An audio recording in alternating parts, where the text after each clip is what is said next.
여러분 안녕하세요. 2024년 1회 고등학교 졸업과정 기출문제 풀이를 맡은 이근재입니다. 자, 여러분들 문제 한번 훑어보셨나요? 문제 훑어보면서 여러분이 그동안 공부한 게 잘 나오는지 제대로 공부했는지 점검할 수 있는 기회로 삼아야겠죠? 그리고 모르는 부분이 있다면 다시 한 번 더 꼼꼼히 체크해보는 그런 시간이 되면 좋겠네요. 자, 그럼 지금부터 한번 문제 풀어보죠. 자, 1번입니다. 다음에서 설명하는 발전 방식은 전기를 만드는 방식을 물어보고 있죠. 파도 상황에 따라 파도 얘기 나오네요. 파도 상황에 따라 전력 생산량이 일정하지 않다. 파도의 운동 에너지를 전기 에너지로 전환한다. 파도와 관련된 발전 물어보고 있네요. 네, 정답은 파력, 파도의 힘 이렇게 생각하면 되겠죠. 화력, 화는 불이죠. 불의 힘. 뭐 천연가스를 태우거나 석탄을 태우거나 이렇게 불을 태워가지고 불을 내가지고 물을 끓여서 그 물의 수증기의 힘으로 전기를 만드는 거고요. 원자력 발전은 우라늄의 핵 분열을 이용해서 전기를 얻는 거고요. 태양광 발전은 우리 옥상이나 베란다에 태양전지 깔아서 햇빛 받으면 전기 만들어내는 그런 방식이 되겠네요. 각 발전 방식들은 다 특징을 공부하셔야 돼요. 꼼꼼히. 왜냐하면 지금은 파력 발전이지만 앞으로 어떤 게 나올지 모르니까 그쵸? 꼼꼼히 살펴보시기 바랍니다. 자, 2번 문제입니다. 그림은 전기에너지의 생산과 수송 과정을 나타낸 것이다. 이에 대한 설명으로 옳은 것만을 보기 위해서 모두 고른 것은 발전소, 전기 만드는 곳이란 얘기죠. 아까 1번에서 봤듯이 화력 발전이든 파력 발전이든 어쨌든 전기를 만들어내면 그걸 우리 가정까지 보내줘야 하는데 보내줄 때 보니까요. 765kV 변전소는 전압을 변화시키는 곳이란 얘기예요. 전압을 바꾼대요. 그래서 얼마로 바꿨나 봤더니 22.9kV로 바꿨어요.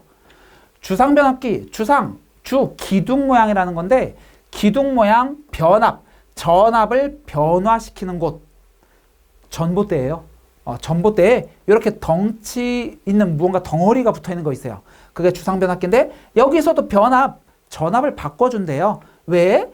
가정에서 쓸 수 있게 바꿔줘야겠다. 그 얘기가 되겠죠. 우리 가정 전압 몇 볼트죠? 220볼트죠. 자, 봅시다. 기억. 발전소에서 전기 에너지를 생산한다. 네. 발전, 전기를 만든다. 맞고요. 기억에 해당하는 전압은 22.9kV보다 작다. 왜냐하면 여기서 높여버리면 우리 집에서 220볼트를 쓸 수 없게 돼요. 그러니까 낮춰야겠죠. 맞고요. 수송 과정에서 손실되는 전기 에너지는 없다. 전기가 흐를 때는요. 전선을 타고 흐르잖아요. 그럼 그 전선 안에는 원자들이 있을 거예요. 원자들과 계속 전자가 부딪히는 겁니다. 그러니까 열이 나죠. 여러분들 핸드폰만 충전해도 열 나죠. 그렇죠? 우리 핸드폰 사용해도 열 나고요. 전자제품은 다 열이 나게 돼 있어요. 왜냐하면 전기가 흐르면서 저항 때문에 손실되는 전기 에너지가 있어서 그런 거예요. 그 전기 에너지가 열로 표현되는 겁니다. 그래서 전기 에너지 손실되는 거 있어요. 그래서 답은 기억, 니은 이렇게 답을 구해주시면 되겠습니다. 다음 3번. 표는 같은 직선상에서 운동하는 물체 AD의 처음 운동량과 나중 운동량을 나타낸 것이다. 물체 AD 중 받은 충격량의 크기가 가장 큰 것은 충격량 물어보고 있습니다. 지금 우리가 충격량이라고 하는 게 무엇이냐면 충격량은 운동량의 변화량이에요. 충격량은 운동량의 변화량이다. 변화된 양은 우리가 어떻게 계산하죠? 1이 5가 됐어요. 그럼 얼마 변했어요? 1이 5가 돼서 4가 변했네? 어떻게 계산했죠? 5 빼기 1. 그러니까 나중 운동 빼기 처음 운동하면 그게 바로 운동량의 변화량이에요. 즉 나중 운동량에서 처음 운동량 빼면 그 차이가 바로 충격량이 되는 겁니다. 그럼 둘의 차이. 5 빼기 2는 3. 7 빼기 3은 4. 8 빼기 3은 5죠. 10 빼기 4는 6이네요. 그래서 충격량의 크기가 가장 큰 것은 D6. 이렇게 계산해 주면 되겠죠. 운동량의 변화량이 충격량이다. 잘 기억해 두시고요. 여기서 더 꼼꼼히 생각하면 운동량은 질량 곱하기 속도, 충격량은 충격력 곱하기 충돌 시간. 그래서 내가 덜 아프고 싶어요? 그럼 충돌 시간을 늘려서 충격력을 줄인다. 뭐 그런 예들이 있었죠. 뭐 공을 받을 때 이렇게 포수가 공 받을 때 뒤로 하면서 받는다. 그렇죠? 그런 것들. 그런 것들이 다 이런 것들. 또 에어백 설치하는 것들. 우리가 부딪혔을 때 쑥 들어가서 충돌 시간 늘려서 덜 아프게 하는 거. 뭐 자동차의 범퍼라든가 그런 예들은 잘 정리해 두시면 좋겠네요. 자, 다음 4번입니다. 그림은 고열원에서 100줄의 열 에너지를 공급받아 W에 1을 하는 열기관을 나타낸 것이다. 열기관에서 저열원으로 50줄의 열 에너지를 방출할 때 열기관이 한 일 W의 양은, 우리 열기관에선 두 가지를 알아둬야 되죠. 내가 고열원에서 준 에너지는 일을 하고 저열원으로 빠져나간다. 요게 고열원이었고요. 이게 1이고요. 요것은 저열원입니다. 이렇게요. 됐죠? 자, 그 다음에 요거 하나 알고 또 이제 열 효율, 에너지 효율을 물어볼 때가 있죠. 에너지 효율이라고 하는 것은 효율, 열 효율은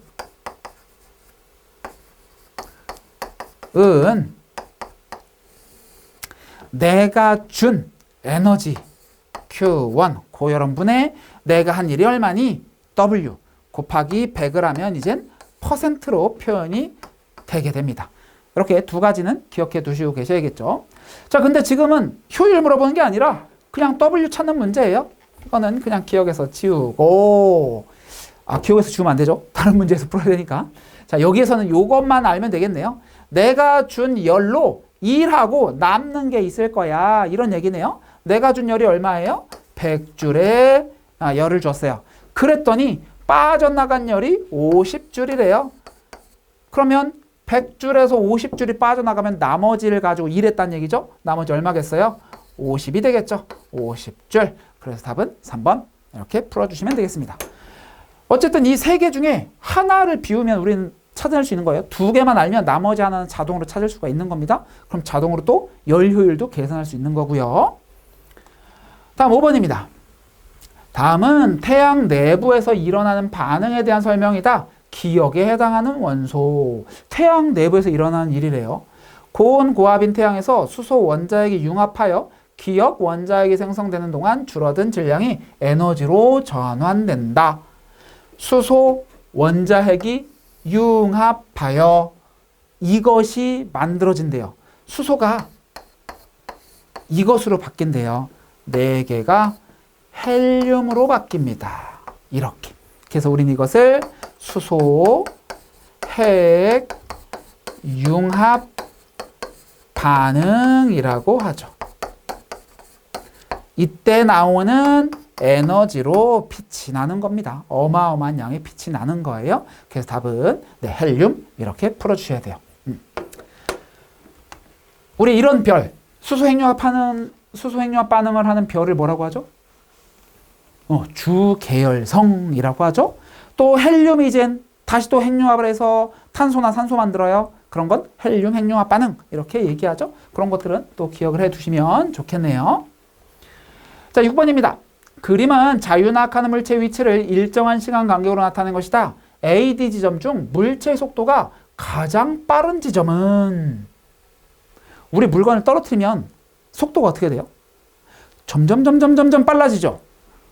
떨어뜨리면 점점 빨라져요. 근데 얼마나 빨라지냐면 중력가 속도가 10m/s 제곱이다. 이게 무슨 뜻이냐면 이게 만약에 1초 지났고요. 이게 2초, 이게 3초, 이게 4초면 1초 지났을 때 속도가 10m/s. 2초 지나면 10만큼 늘어난다는 얘기예요. 20m/s. 또 1초 지났으니까 또 10 늘어서 30. 얘는 40. 그 얘기입니다. 가속도란 말은 속도의 변화를 말하는 거예요. 1초당 10씩 속도가 변한다. 10씩 속도가 변하고 있어요. 그 얘기입니다. 그래서 답은 당연히 4번. 떨어질수록 빠르니까요. 근데 제가 이 문제에서 충격받은 건 의외로 많은 친구들이 4번이 아니라 3번을 골랐다는 얘기예요. 왜 그랬을까요? 여러분들도 이해 안 되시죠? 아니면 또는 저도 3번이라고 골랐어요. 그런 친구들 있나요? 왜 물어봤더니 왜 C니? 왜 D가 아니라고 생각했어요? 라고 물어봤더니 땅에 떨어졌잖아요. 그럼 멈춘 거 아니에요? 라고 하는 친구들 있더라고요. 아니에요. 지금 이거는 떨어지고 있는 와중 지면에 부딪히기 직전을 표현하는 겁니다. 모든 문제는 다 그래요. 모든 문제는 지면에 만약에 부딪혔으면 부딪혔다라고 말할 겁니다. 안 부딪혔으면 이건 부딪힌 게 아니에요. 그리고 이제 어떤 친구들은 자세히 들여다봤대요. 지면하고 떨어져 있대요. 안 부딪힌 거야. 이렇게 알아냈다는 친구도 있다는데, 문제에서는 항상 이런 유형의 문제는 바닥에 충돌하는 경우가 없어요. 그렇죠? 만약에 바닥에 닿았으면 바닥에 떨어졌다, 떨어져서 정지했다, 이런 식으로 써줄 거예요. 여기 정지라고 써있죠. 그런 것처럼 말이죠. 그러니까 너무 깊이 들어갔어요. 좀 단순하게 생각하세요. 떨어질수록 빠릅니다. 그래서 속도가 가장 빠른 건 D가 되겠습니다. 자, 7번입니다. 그림과 같이 자석을 코일 속에 넣을 때 발생하는 유도 전류의 방향을 변화시킬 수 있는 요인, 전류의 방향 변화래요. 이 문제는 두 종류예요. 전류의 방향 변화를 묻던가 아니면 전류의 크기를 크게 하거나 작게 하거나 전류의 세기를 변화시키는 그런 걸 묻는 두 가지로 문제를 그동안 내왔는데요. 방향을 변화시키는 거니까 얘네들도 뭔가 방향을 변화시켜야 돼요. 방향 변화니까 이 과정에서도 방향을 바꾸는 거죠. 자, 자석의 극을 바꾼다. 방향을 바꾼 거죠. 극, N극을 S극으로. 방향을 뒤집은 거네. 자석을 더 빠르게 넣는다? 요거는 방향과 관계없는 것 같아요. 요거는 세기와 관련이 있어요. 더 강한 자석 쓴다? 이것도 세기와 관련이 있습니다. 그래서 방향 변화는 극을 바꾸는 것만 방향 변화예요. 그래서 N극을 S극으로 바꾼다. 이렇게 정리를 해 두시면 되겠습니다. 자, 다음 8번입니다. 그림은 주기율표의 일부를 나타내는 것이다. 임의 원소 AD 중 원자가 전자수가 가장 큰 원소는 원자가 전자수. 원자가 전자가 뭐죠? 원자가 전자의 다른 이름은 최외곽 전자수입니다. 물론 정확히 일치하는 건 아니지만 어차피 원자가 전자수가 몇 개야? 물어보는 거 아니죠? 그러니까 원자가 전자수가 같으려면은 최외곽 전자수가 같으면 돼요. 원자가 전자수는 화학 반응에 참여하는 전자를 말해요. 그 전자는 가장 바깥 전자 궤도에 있습니다. 우린 가장 바깥에 있는 걸 최외곽 전자라고 하죠. 그렇죠? 자, 그러면 지금 보니까요. 주기가 있고 족이 있어요. 주기가 의미하는 것은 전자 껍질 수입니다. 다른 말로 전자 궤도라고 하죠. 전자 궤도 수예요. 그 다음에 족은요. 이게 바로 원자가 전자 수이며 최외곽 전자라고 해도 차이가 크게 없다. 이 18쪽만 차이가 있어서 그래요. 요건 그냥 듣고 올리세요. 18쪽은 원자가 전자가 없어요. 하지만 최외곽 전자는 8개, 2개 이렇게 있습니다. 그냥 그렇게 알고 넘어가시고 그냥 원자가 전자 수 요 족이다 이렇게 생각하시면 됩니다. 그러니까 1족은 가장 바깥에 전자가 하나 있는 애들이에요. A 같은 애들은 주기가 2죠. 그러니까 전자 궤도가 이렇게 2개가 그려지고 1족이죠. 가장 바깥에 전자 하나 있는 이런 상태예요. 여러분이 공부 열심히 했으면 A가 누군지 알죠? A, 리튬이죠. 그렇죠? C는 나트륨이죠. 나트륨은 전자 궤도가 3개네요. 전자 껍질 3개 그리고 가장 바깥에 전자 하나 있는 이런 상태예요. 그래서 얘는 원자가 전자가 1개. 얘는 그럼 16개냐? 그건 아니에요. 왜냐면 이 주기율표에 3부터 12까지는 건너뜁니다. 걔는 4주기 붙어 있거든요. 그러다 보니까 이건 16이 아니라 6이에요. 얘는 6개. 얘는 7개. 이렇게 되는 거거든요. 근데 우리는 뭐 개수 찾는 거 아니고 그냥 원자가 전자수가 가장 큰 거 누구야? 이쪽으로 갈수록 많겠죠. 그래서 D 이렇게 구하시면 되겠네요. 또는 그동안에는 원자가 전자수가 같은 애들이 누구게? 이런 식으로도 물어봤죠. 그러면 A, C가 짝꿍이 되겠죠. 또는 뭐 전자 껍질 수가 똑같은 애가 누구게? 그러면 A, B가 전자 껍질 같고 C, D도 전자 껍질 같고 이렇게 풀면 되겠습니다. 다음 9번입니다.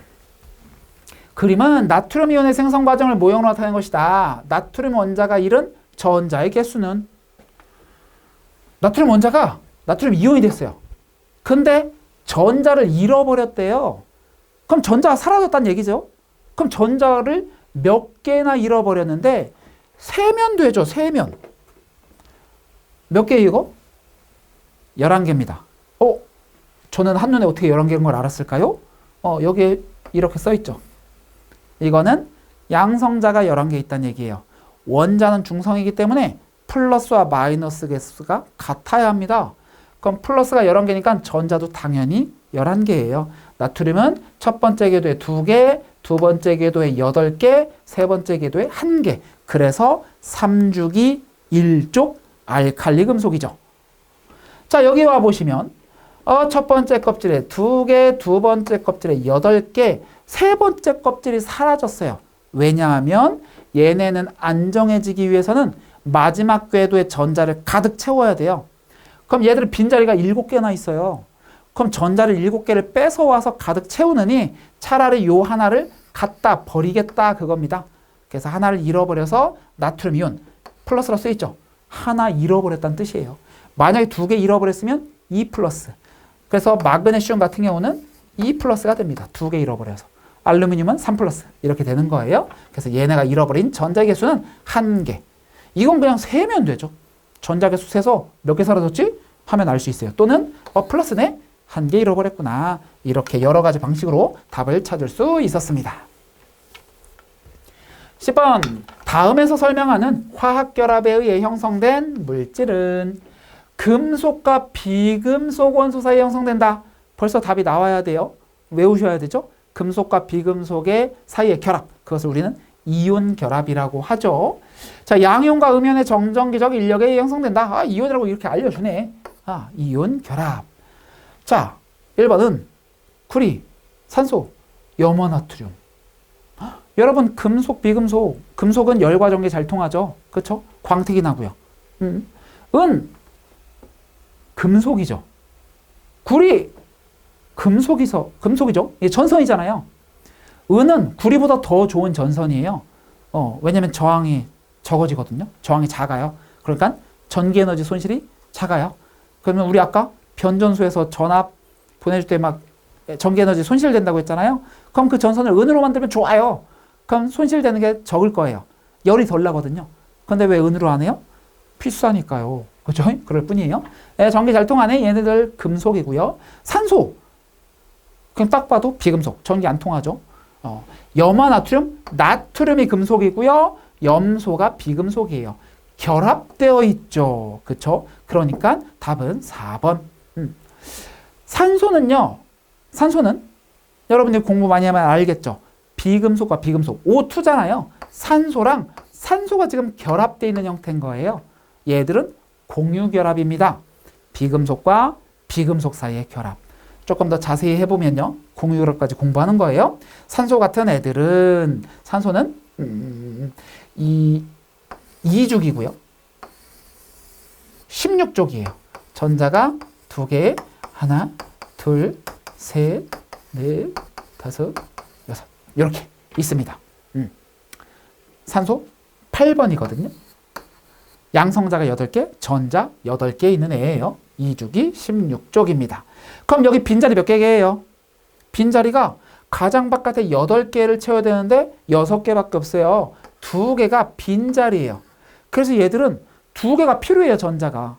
근데 마침 옆에 또 산소가 있네. 또 마침 산소가 있었던 거예요. 2개, 하나, 둘, 셋, 넷, 다섯, 여섯. 얘도 빈자리가 2곳이 있어요. 그러니까 얘도 2개를 필요로 해요. 그러면 얘가 2개를 얻어오면 좋겠는데 얘도 2개를 필요로 하는 애니까 야, 그럼 우리 주고받고 하지 말고 공유하자. 같이 쓰자 생각을 한 거예요. 같이 쓰자. 어떻게? 요렇게 말이죠.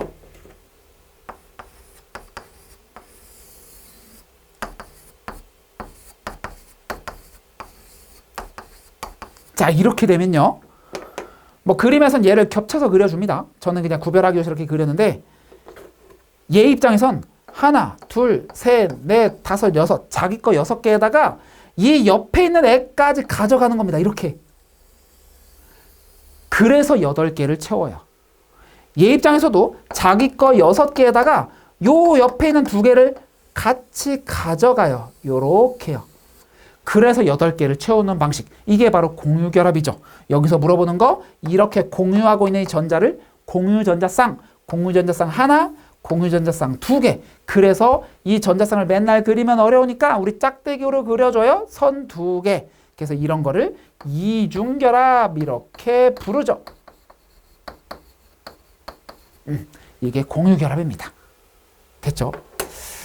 네, 얘네들 구리는 은은 자기네끼리 붙어있는데 이런 건 금속결합이라고 해요. 우리들은 금속결합을 따로 별도로 배우진 않아요. 네, 이렇게 알고 넘어가면 된다. 금속과 비금속은 이용결합, 비금속과 비금속은 공유결합. 다음 11번. 다음 중 산화환원 반응의 사례가 아닌 것은, 산화환원을 결정하는 게 이제 2가지가 있죠. 2가지. 산화와 환원은 이제 반대라고 보면 되는데요. 산소를 기준으로 합니다. 산소 기준. 산소를 기준으로 산소를 얻으면 산화입니다. 얻는단 말은 다시 말하면 결합했다 이렇게 말해도 되겠죠. 산소를 잃으면 환원이에요. 원래대로 돌아갔다 그 얘기는요. 자, 그 다음에 이 산소 말고 다른 거 기준으로 뭘 기준으로 하냐면 전자를 기준으로 하기도 합니다. 그래서 전자를 잃어야 산화해요. 전자를 얻으면 환원입니다. 얘 위랑 반대죠. 그쵸? 산소는 얻어야 산화인데 전자는 잃어야 환원이에요. 잃어야 산화예요. 조금 헷갈릴 수 있어요. 그래서 요거 정리해 두시고요. 자, 산화 반응의 사례가 아닌 것, 도시가스를 연소시킨다. 연소가 뭐예요? 불 지르는 거죠. 불 지르려면 뭐가 필요해요? 산소 필요하죠. 이거 산화. 철이 공기 중에서 붉게 녹슨다. 철이 왜 녹슬까요? 공기 중에 산소와 반응해서 산화철이라고 하는 게 되는 겁니다. 그걸 우린 녹슬었다라고 표현해요. 산소랑 결합했네? 산화. 3번 산성화된 토양에 석회가루 뿌린다. 산성이네요. 석회가루는 염기성입니다. 산성과 염기성을 서로 섞으면 중화 반응이라고 하는 게 되죠. 중성으로 만들어주는 반응, 중화 반응. 그러니까 얘는 산화하는 반응이 아니겠네요. 사고를 깎아놓으면 산소와 반응하여, 산소와 반응한다고 대놓고 써줬죠. 산화 되겠습니다. 이렇게 산화하는 반응 알아봤습니다. 다음 12번입니다. 그림은 물건 염산과 물건 황산의 이온화된 모습을 나타낸 것이다. 두 수용에게 공통적으로 존재하는 기억에 해당하는 이온이 누구냐?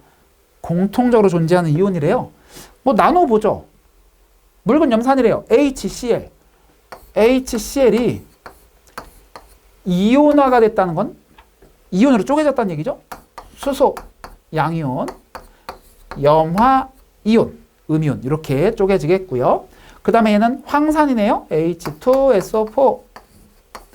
자, 얘가 이온이 되면 수소 이온과 황산 이온으로 이렇게 쪼개집니다. 그래서 공통이 누구예요? 얘가 공통이다. 플러스 빼 이렇게 공통 이온이 되겠습니다. 자, 이렇게 공통 이온 수소 이온이에요. 수소 이온을 내놓는 물질을 우린 뭐라고 하죠? 이런 애들을 우리는 산이라고 하죠. 산, 수용액에서 수소 이온을 내놓는다. 그래서 염산, 황산이라고 부릅니다. 공통적으로 존재하는 것은 수소 이온 2번 이렇게 찾아주시면 되겠죠. 당연히 염화 이온은 얘밖에 없어요. 요게 염화 이온이겠네요. 황산 이온은 얘밖에 없어요. 당연히 얘겠죠. 산화 이온은 애시당초 여기엔 O가 없어요. 그렇죠. 그러니까 산화 이온도 고르면 안 되겠죠. 그래서 공통, 그냥 알파벳만 보고 공통을 찾아도 돼요. H, H, H구나. 이렇게 찾아도 문제는 풀 수 있습니다. 다음 13번입니다. 그림은 단위체의 결합으로 물질 A가 만들어지는 과정을 나타내는 것입니다. A에 해당하는 물질은 무엇이냐? 아미노산. 아미노산 누구의 단위체죠? 단백질, 그렇죠? 그래서 아미노산이 결합해요. 우린 그런 걸 펩타이드 결합이라고 부르고, 그래서 펩타이드가 여러 개란 뜻이에요. 폴리는. 우리 옷들 대부분 폴리에스테르거든요. 에스테르가 여러 가지. 폴리에틸렌, 에틸렌이 여러 가지. 폴리라는 말은 그 뜻이에요. 여러 개란 뜻입니다. 펩타이드 결합이 여러 개예요. 우린 그런 것을 이제 단백질이라고 부르죠. 핵산, DNA, RNA. DNA의 기본 단위체 뭐죠? 뉴클레오타이드, 인산당염기. 그리고 포도당은 탄수화물의 단위체가 되겠죠? 그리고 글리코젠은 다당류, 그러니까 녹말 같은 거예요. 우리 몸에 저장해둘 때 여러분이 밥을 많이 먹었어요? 그럼 다 포도당으로 바꿨죠? 그 포도당이 너무 많아. 그러면은 인슐린이 나와서 그것을 간에다가 그 남는 포도당을 저장해둬요. 저장해둘 때 덩어리로 만들거든요. 글리코젠이라는 덩어리로 만들어서 몸에다 저장해두는 것이 되겠습니다. 네, 이렇게 풀어봤고요. 다음 14번. 그림은 서로 다른 지역에 서식하는 여우의 형태를 나타낸 것이다. 이런 여우의 형태 차이에 영향을 주는 환경 요인. 외모가 달라졌어요. 그래서 북극에 사는 친구, 사막에 사는 친구. 북극 사는 친구의 특징은 덩치가 커요. 그리고 귀가 작아요. 근데 사막 여우 특징은 빼빼 말랐어요. 그리고 귀가 커요. 왜? 사막은 덥다 보니까 열을 마구마구 방출해야 돼요. 그래서 귀를 크게 해서 그 큰 귀로 열을 빼내겠다. 그게 얘기예요. 북극 여우는 열이 빠져나가면 안 돼. 그래서 덩치를 크게 만든 다음에 끝에 이제 우리 노출되는 부분도 다 작게 만들어져 있는 겁니다. 바로 북극과 사막이라는 기온 차이, 온도 차이 때문에 이런 일들이 벌어지는 겁니다.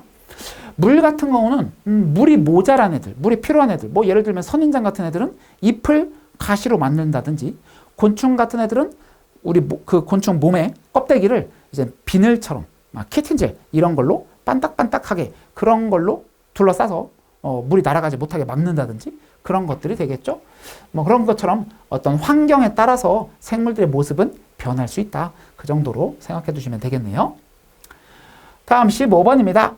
다음은 안정된 생태계의 개체수, 피라미드에서 생태계 평형이 깨진 후 평형을 회복하는 과정의 일부를 설명한 것이다. 기역과 니은에 들어갈 말로 옳게 짝지어진 것은, 지금 얘가 1차 소비자잖아요. 그럼 그 밑에 있는 애들 뭐죠? 생산자죠. 식물이죠. 1차 소비자는 초식동물 되겠고요. 그 위에는 뭐 2차 소비자가 되겠죠. 근데 어떠한 이유로 1차 소비자가 왕창 늘었어요.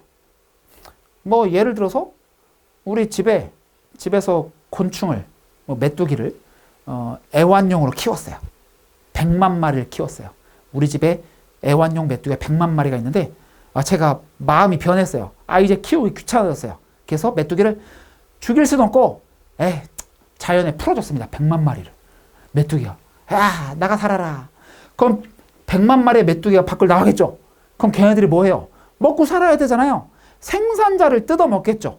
그렇죠? 그럼 식물이 어떻게 될까요? 생산자가 줄어들겠죠. 왜? 메뚜기가 다 뜯어 먹었으니까. 그래서 생산자가 이만했었는데 이렇게 쪼그라든 거예요. 메뚜기가 다 잡아먹어서. 그러니까 A의 개체수는 감소하게 되겠죠. 자, 근데 메뚜기가 많잖아요. 그럼 메뚜기 잡아먹는 애들 누구 있을까요? 메뚜기 잡아먹는 애들 참새라고 해볼까요? 참새 메뚜기 잡아먹나? 그럼 어떤 메뚜기를 잡아먹는 누군가가 있는데 메뚜기가 너무 많아. 야, 이게 웬일이야? 내가 먹을 게 너무 많아. 메뚜기 잡아먹자 하면 자기네들도 많아질 수밖에 없겠죠. 먹이가 많으니까요. 그러니까 얘들은 요만했던 애들이 이렇게 많아졌네요. B는 증가하게 됐죠. 네. 그래서 기역은 감소, 니은은 증가. 이렇게 풀면 되겠습니다. 그래서 이런 과정 되는데 가 과정을 넘어서게 되면 이제 메뚜기가 먹는 식물이 지금 줄어들었잖아요. 그럼 메뚜기 수가 어떻게 돼요? 이제 먹을 게 없어. 그러니까 메뚜기 수가 줄어들게 됩니다. 메뚜기 수가 줄어들면 생산자 수는 어떻게 돼요? 와, 우리를 뜯어먹던 애들이 줄어들었다. 우리도 늘어나겠죠. 2차 소비자는 메뚜기가 줄었어? 에이, 나도 줄어들어야지. 나도 별로 먹을 게 없네. 나도 줄어들다. 그러면 결국은 다시 원위치가 되겠습니다. 이렇게 생태계는 원상태로 회복을 하게 됩니다. 네, 15번 이렇게 해결하면 되겠습니다. 다음 16번입니다. 다음은 생명 시스템 유지에 필요한 물질에 대한 설명이다. 기억에 해당하는 것은 만일 이것이 없다면 음식을 먹어도 영양소를 소화 흡수할 수 없다. 우리가 먹어도 소화가 불가능하대요. 자, 생명체는 물질 대사라며 물질 대사에는 이것이 관여한다. 우리 물질 대사엔 동화작용, 이화작용이라고 하는 거 있잖아요. 동화작용은 저분자를 고분자로 합성하는 거, 에너지를 흡수하죠. 그렇죠? 광합성의 대표고. 그 다음에 이화작용은 고분자를 저분자로 분해하죠. 대표적인 게 세포호흡이 되겠고요. 그때는 에너지를 방출하는 발열 반응이죠. 근데 얘들은 알아서 일어나는 게 아니죠. 우리 몸에 뭐가 있어야 일어나요? 그것을 관여하는 효소가 있어야 일어나는 일들이죠. 대표적인 효소, 지금 소화 얘기했으니까 소화 효소, 침에 있는 아밀레이스, 위액에 들어있는 펩신, 이런 것들이 소화 효소. 걔네들이 있어야만 영양소를 분해. 예를 들면 녹말은 포도당으로 바꾸고, 단백질은 아미노산으로 바꾸고, 이런 것들을 효소가 하는 것이 되겠습니다. 녹말은 음식이죠. 탄수화물, 밥 되겠고요. 인지질은 우리 세포막을 구성하는 성분이죠. 머리, 꼬리 있어서 머리는 치수성, 꼬리는 소수성. 인지질 이중층으로 세포막이 돼 있죠. 그거 있었고, 셀룰로스는 세포벽 성분이라고 보면 되겠습니다. 답은 효소. 17번 그림은 DNA에서 RNA가 전사되는 과정을 나타낸 것이다. 기억에 해당하는 염기는, 우리 염기는 상보적 결합이라고 해서 짝꿍이 정해져 있었죠.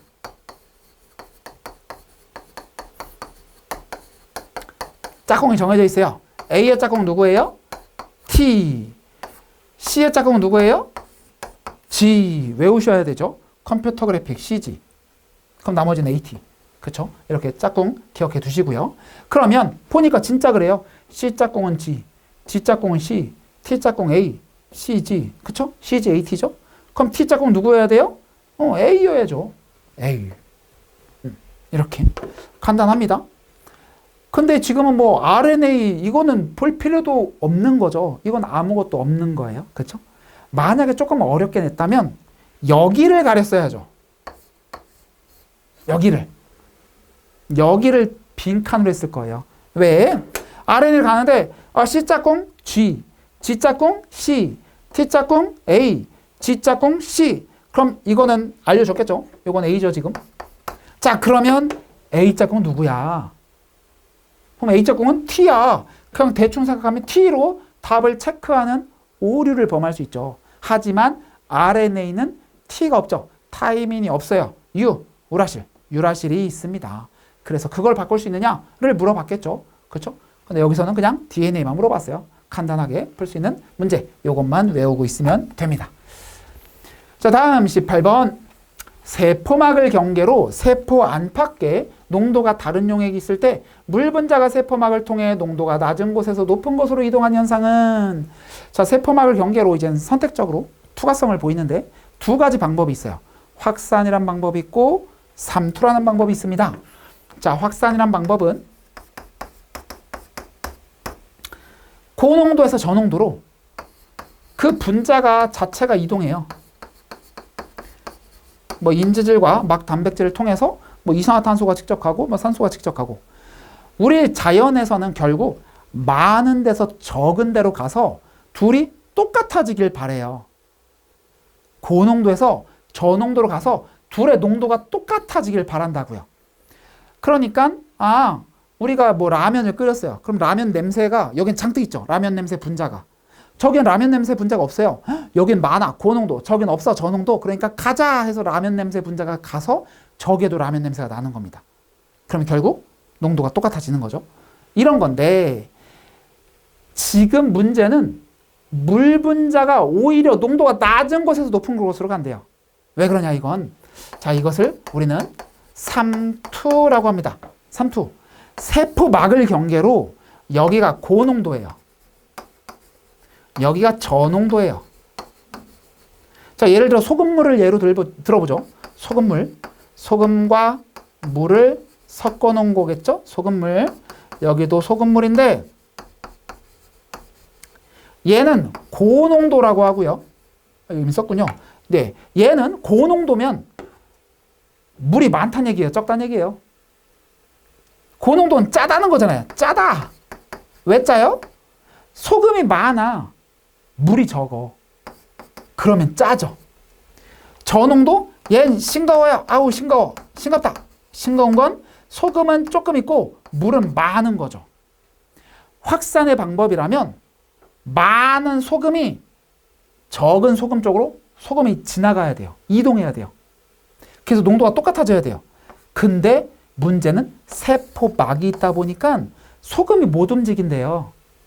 그럼 얘 둘을 농도를 어떻게 맞춰주냐고. 바로 소금이 이동 못하니까 물이 가는 겁니다.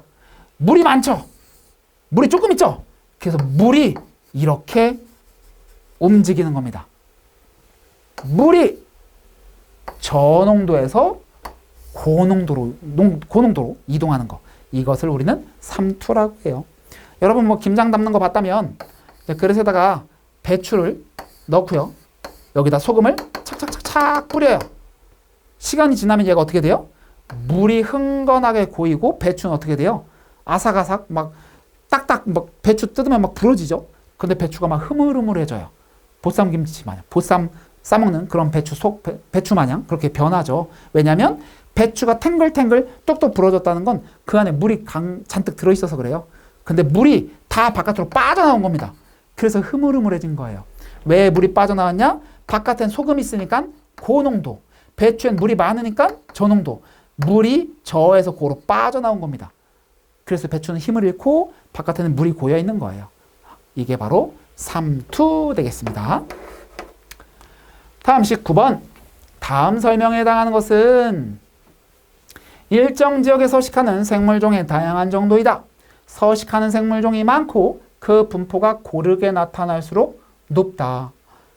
여기네요. 요거. 다양한 정도다. 다양한 정도? 다양성. 끝. 됐죠? 자, 개체라고 하는 건 하나. 뭐 사람으로 따지면 한 명. 동물로 따지면 한 마리.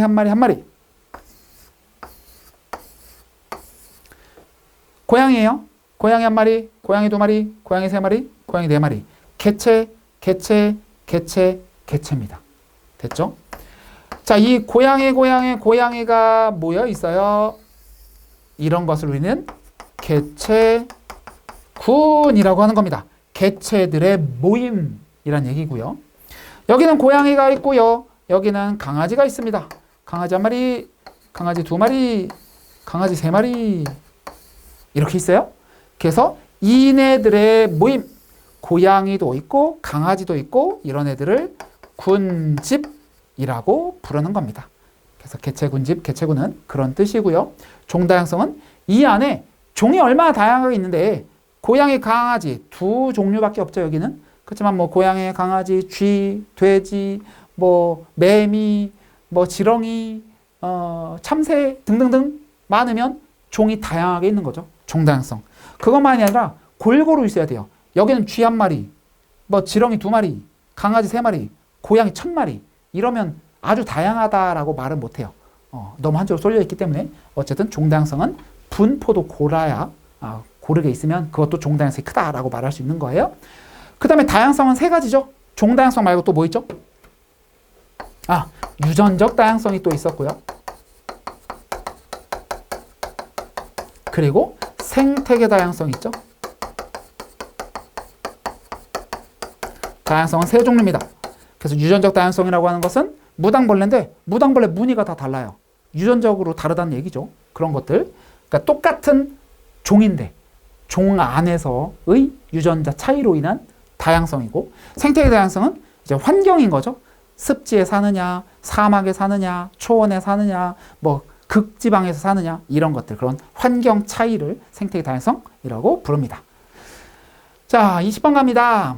화산활동과 관련된 설명으로 옳은 것만을 보기 위해서 모두 고른 것은, 자, 화산활동은 태양에너지에 의해 일어난다. 우리 에너지는 세 개가 있죠. 세 종류. 태양에너지, 태양복사에너지. 그리고 지구 내부 에너지, 그리고 조력 에너지가 있습니다.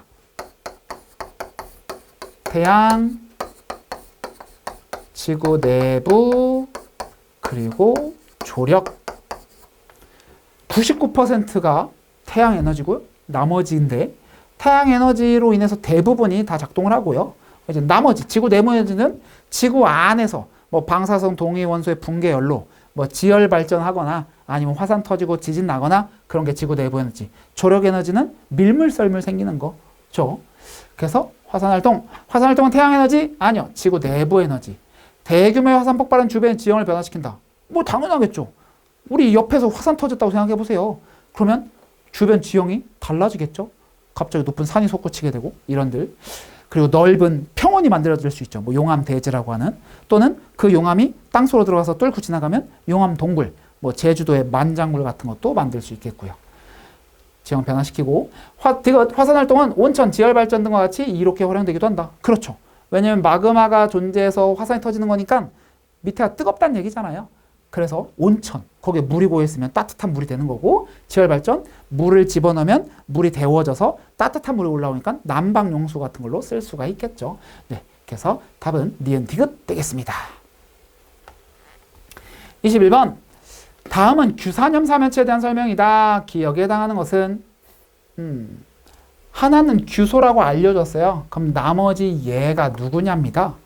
규산염 광물을 구성하는 기본 구조는 규소 원자 1개와 이것 4개가 공유결합을 이룬 사면체다. 산소, 질소, 탄소, 마그네슘. 이름에 힌트가 있어요. 규소, 산소. 끝. 네. 그래서 기억은 산소가 답이 되겠습니다. 그래서 SiO4 뭐 4 마이너스 뭐 이런 식으로 쓴 걸 본 적이 있을 거예요. 네, 요것이 답이 되겠고요. 다음 22번입니다. 그림은 지구 시스템을 이루는 각 권의 상호작용을 나타내는 것이다. 해저 지진 활동으로 인해 지진의 일이 발생하는 것에 해당하는 상호작용은 뭐 매번 나오는 거죠. 매번. 그래서 우리는 어떤 것이 기권이고 어떤 것이 직권이고 이것만 구별해낼 수 있으면 찾는 건 뭐 어렵지 않죠? 자, 해저 지진 활동으로 지진의 일. 지진은 자, 우리는 지권, 기권, 수권, 생물권 요렇게 있죠. 뭐 외권도 있지만 외권 빼고. 자, 그러면 지진은 땅이에요, 공기예요, 물이에요, 생명체예요. 네, 땅이죠. 지진 해일이 뭐예요? 높은 파도 말하는 거잖아요. 파도는 땅이에요, 공기예요, 물이에요, 생명체예요? 물이죠. 그러니까 직권, 수권의 상호작용 되겠네요. 그래서 직권과 수권의 상호작용 B 이렇게 찾아주시면 되겠죠. 직권, 기권의 상호작용은 뭐 화산 활동으로 화산재가 하늘을 뒤덮었다. 이렇다면 직권, 기권 또는 황사도 사막의 누런 먼지가 하늘로 올라가서 움직이는 게 황사니까요. 그런 것들이 직권, 기권이 되겠죠. 그 다음에 수권, 기권 이거는 태풍. 적도 근처에 따뜻한 물, 따뜻한 바다에서 만들어진 수증기가 태풍을 만드는 거죠. 그런 거는 여기 C에 해당하는 거겠죠.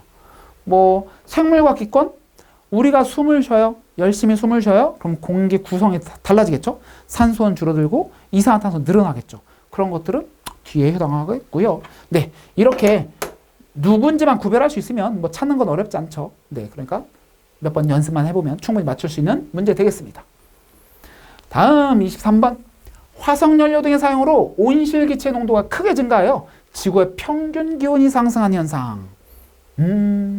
지구의 평균 기온이 올라간대요. 황사 뭐예요? 사막, 뭐 우리 중국 쪽, 몽골 쪽에 있는 뭐 타클라마칸 사막, 고비 사막에서 날린 모래먼지가 편서풍 타고 우리나라로 와요. 그래서 공기가 뽀얘져요. 누런 모래란 뜻이죠. 그래서 이걸 황사라고 하고요. 사막화, 과잉 경작, 논농사, 밭농사를 너무 열심히 하니까 땅이 힘을 잃어요. 영양분을 쪽쪽 빨아먹어서. 그래서 사막으로 변하는 거. 또는 과잉 경작 말고 방목, 이제 막 양이나 말, 뭐 낙타 키우는데 그냥 돌아다니면서 풀 다 뜯어먹게 만들고 이런 것들. 그렇게 되면 사막이 자꾸 늘어나는 겁니다. 엘니뇨는 뭐였어요? 무역풍이 약화가 돼서 서태평양 쪽이 맨날 비 오는 지역인데 비가 안 와요. 그리고 동태평양은 그냥 건조한 지방인데 비가 많이 오네. 이런 게 엘니뇨였고요. 그 다음에 지구온난화, 지구가 온난해진다, 따뜻해진다는 거죠. 네, 그래서 평균기온 상승입니다. 바로 CO2, 이산화탄소가 많이 발생하게 만들었기 때문에 우리 인간들이, 그래서 이런 현상들 지구온난화였습니다. 다음 24번. 그림은 판의 이동과 멘틀 대류를 나타낸 것이다. AD 중 발산형 경계. 우리 경계에는 세 가지가 있죠. 발산형. 발산이 뭐예요? 가까워지는 거예요? 멀어지는 거예요? 발산. 멀어지는 거고요. 그 다음에 수렴형 경계. 수렴. 내가 너희들의 의견을 수렴할게. 모으는 거죠. 만나는 거고 있고요. 그 다음에 보존형. 멀어지는 것도 아니고 가까워지는 것도 아니에요. 보존형. 수렴형은 또 나누면 섭입형이라는 것과 충돌형이란 것으로 나눌 수가 있고요. 얘는 멀어지는 거. 얘는 만나는데 하나가 밀도가 커서 아래로 이렇게 파고 들어가는 겁니다. 그게 섭입형이고요. 충돌형은 서로 만났어요. 근데 아까처럼 뭐 밀도 차이가 없어요. 그래서 둘이 같이 솟구쳐 오르는 게 충돌형이 되겠습니다. 대표적인 거 해령. 바다 밑에 있는 봉우리. 뭐 대관령, 미시령, 한계령. 령은 봉우리라는 뜻이에요. 그래서 이렇게 바다 밑에 봉우리를 만든 게 해령. 서로 지금 어떻고 있어요? 멀어지고 있죠. 요게 발산형 경계 되겠고요. 그 다음에 섭입형. 아래로 파고 들어가요. 해구죠. 구는 도랑이란 뜻이에요. 바다에 있는 도랑 또는 바다에 있는 구탱이 생각하면 되죠. 바다 구석. 그러니까 하나가 밑으로 파고 들어가요. 여기가 해구겠네요. 그 다음에 충돌형은 둘이 만나서 솟구쳐 올라왔어요. 둘이 만나서 솟구쳐 올라온 게 여기서는 표현이 안 돼 있습니다. 히말라야 산맥 같은 경우, 그러니까 여기 대륙판 하나 더 그려가지고 하나가 만나서 이렇게 솟구쳐 오른 산맥, 뾰족한 산맥을 만드는 거고요. 습곡산맥이라고 하죠. 습곡산맥 이런 게 있겠고요. 그 다음에 보존형 경계, 서로 비비는 겁니다. 서로 다른 방향으로 가서 비비는 거예요. 우리 이런 게 변환단층이라고 하는 게 있는데요. 그림상에서 보면 여기 B를 보시면 얘는 오른쪽으로 가요. 근데 얘는 왼쪽으로 가요. 서로 비비죠. 그러니까 만나는 것도 아니고 멀어지는 것도 아니고, 네, 변환단층 되겠습니다. 그래서 발산형은 멀어져요. 여기도 멀어지네. 그쵸? 여기는 만나는 거. 그쵸? 여기는, 네, 보존형 관계. 여기도 안으로 파고 들어가는 거니까 이것도 만나는 거, 이렇게 보면 되겠죠? 그래서 답은 C. 이렇게 풀 수 있겠습니다. 이건 좀 간단하죠? 발산형의 뜻만 알면 화살표 풀 수 있는 문제 되겠습니다. 자, 이제 마지막 25번입니다. 그림은 지질세 동안 생물 과해수 변화와 대멸종 시기를 나타낸 것이다. A에서 멸종한 생물은 과해수, 여러분 종속, 과목, 강문계라는 게 있었죠. 중학교 때 나오는 종, 가장 간단한 거, 속, 과, 목, 강문계.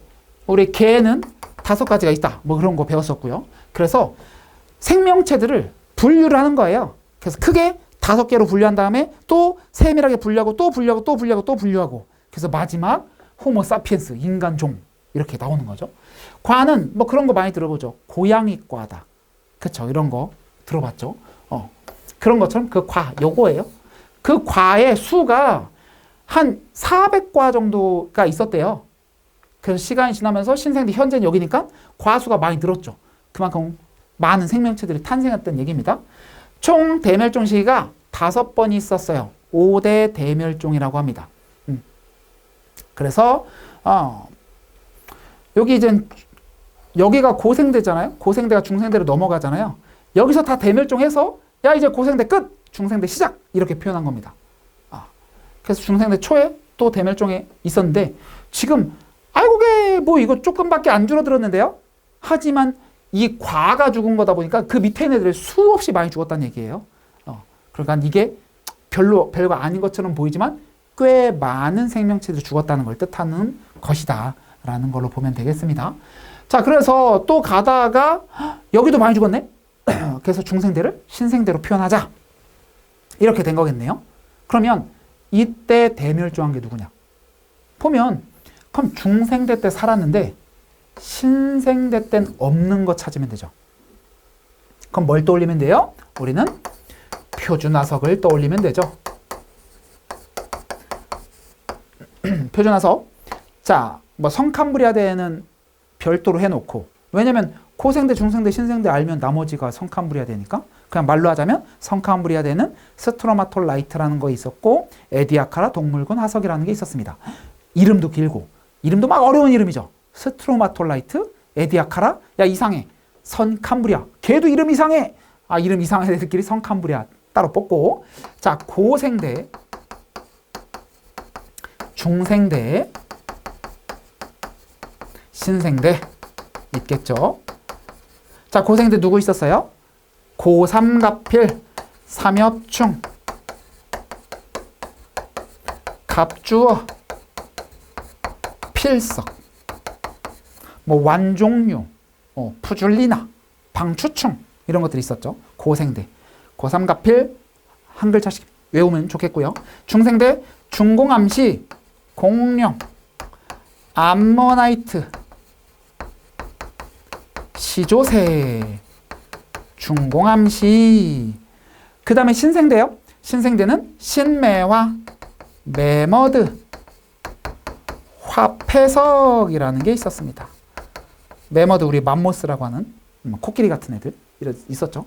자, 그럼 중생대 땐 살았는데 신생대에 없어졌어요. 공룡, 암모나이트, 시조새에 고르면 되겠죠. 그래서 답은 공룡. 이렇게. 매머드는 이때 등장을 했다. 삼엽충은 이때 멸종한 거고요. 화폐석은 이때 등장한 게 되겠죠. 이렇게 문제를 해결할 수가 있을 겁니다. 네, 이렇게 해서 우리 25번까지 다 풀어보았습니다.